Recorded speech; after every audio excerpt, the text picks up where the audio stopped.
अद्भुत ज्ञानवन YouTube channel में आपका तहे दिल से स्वागत है।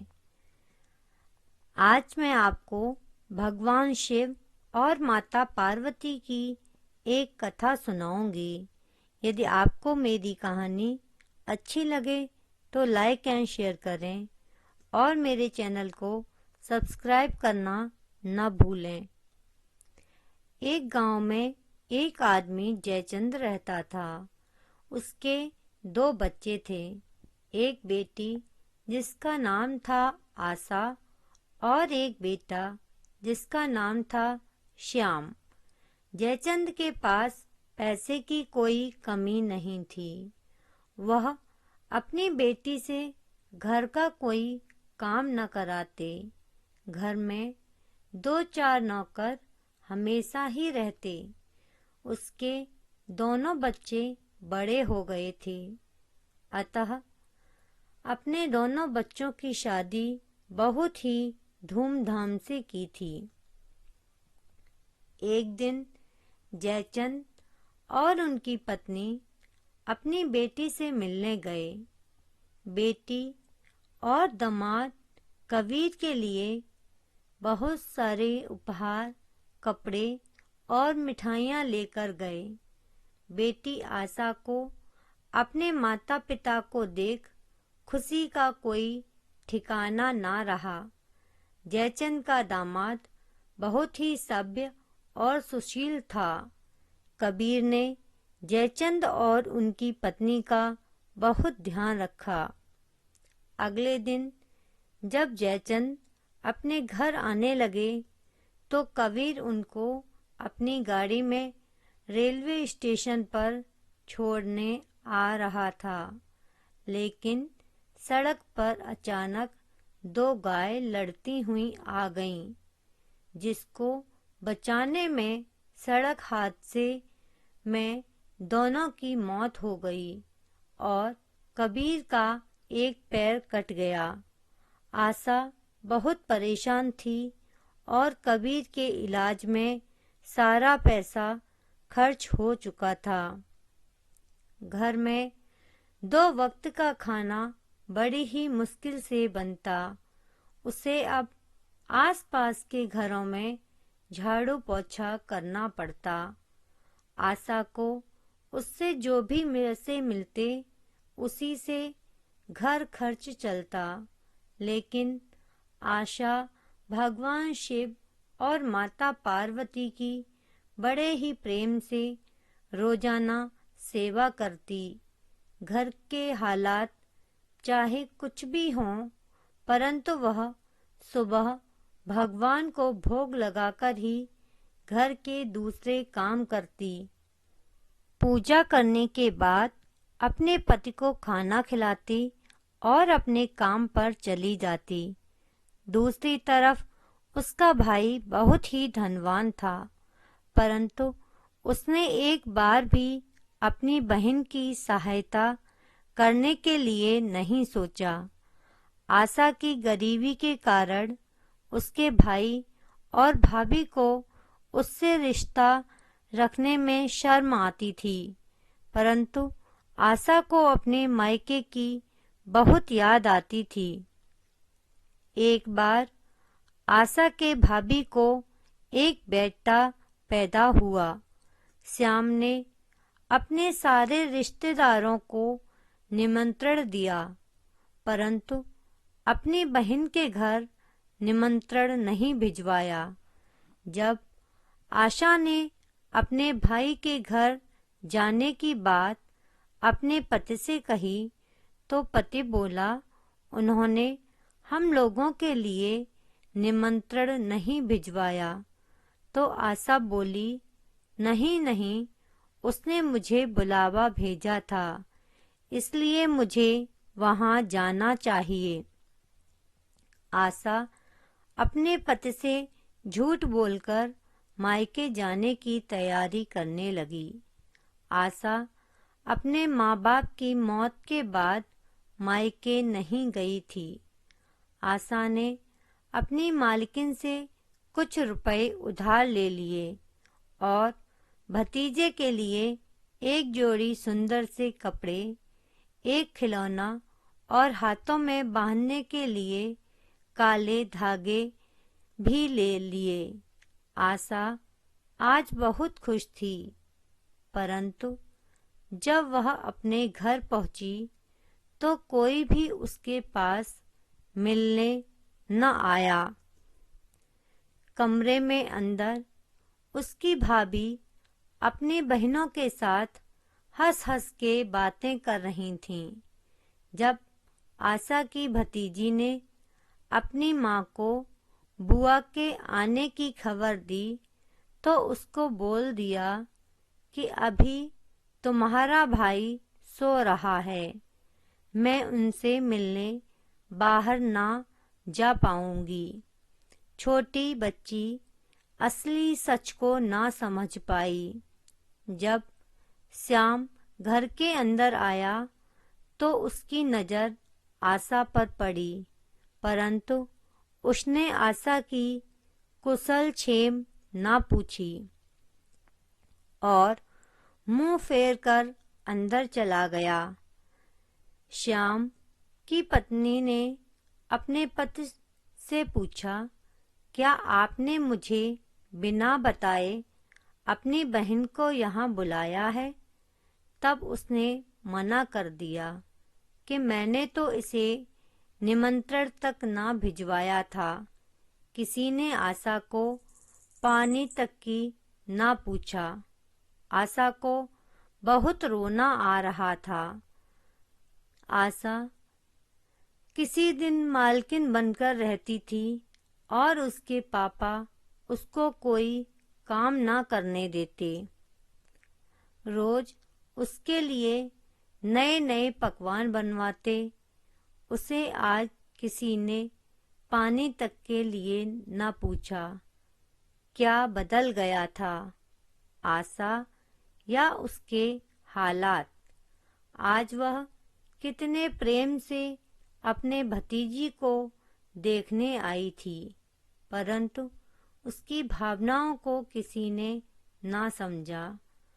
आज किसी लोगों का आदर उसके गुणों को देखकर नहीं मिलता, बल्कि उसके पहने हुए महंगे कपड़ों को देखकर दिया जाता है। आशा अंदर से बहुत दुखी थी। फिर उसने भी सोचा कि बच्चा तो अभी पैदा हुआ है, उसका क्या कसूर। चलो उसे कपड़े दे आती हूँ और मिल भी लूँगी। आशा ये सोचकर भतीजी से मिलने अंदर चली गई। सभी ने उसे घूरकर देखा। जब उसने कपड़े देने चाहे तो भाभी बोली, मेरा बच्चा ऐसे कपड़े पहनेगा? आप यहाँ क्यों आई हो? आपको तो हमने अपने यहाँ बुलाया तक न था। यहाँ आकर हमारी सभी रिश्तेदारों में इज्जत खराब कर दी। आशा बोली, मुझे भतीजे और आप लोगों से मिलने की बहुत इच्छा थी, इसलिए आ गई। मुझे पता होता आप लोगों की अपनी घर की बेटी के मायके आने पर इज्जत चली जाएगी तो कभी भी न आती। भाभी बोली, ठीक है, तो अब यहाँ से बिना किसी रिश्तेदारों से मिले चुपचाप चली जाओ। आशा वहाँ से बिना कुछ खाए पिए चुपचाप चल दी। उसके सारे पैसे खर्च हो चुके थे। उसने सोचा था भतीजे होने पर जो नेक मिलेगा उसी से अपना खर्च चला लूँगी।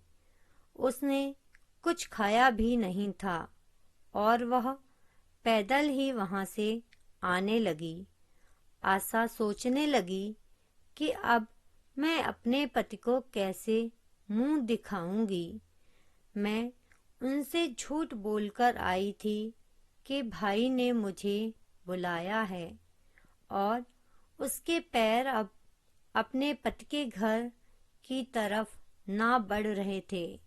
वह रास्ते के किनारे बैठ गई। सोचने लगी, एक बार माता पार्वती ने भी भोले बाबा की बात न मानी थी और वह अपने मायके गई थीं।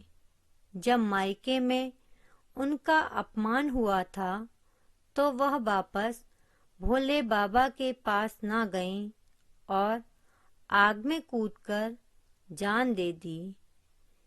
हे मैया, मैं अपनी जान भी नहीं दे सकती, क्योंकि यदि मैं मर गई तो मेरे अपाहिज पति और छोटे बच्चे की देखभाल कौन करेगा?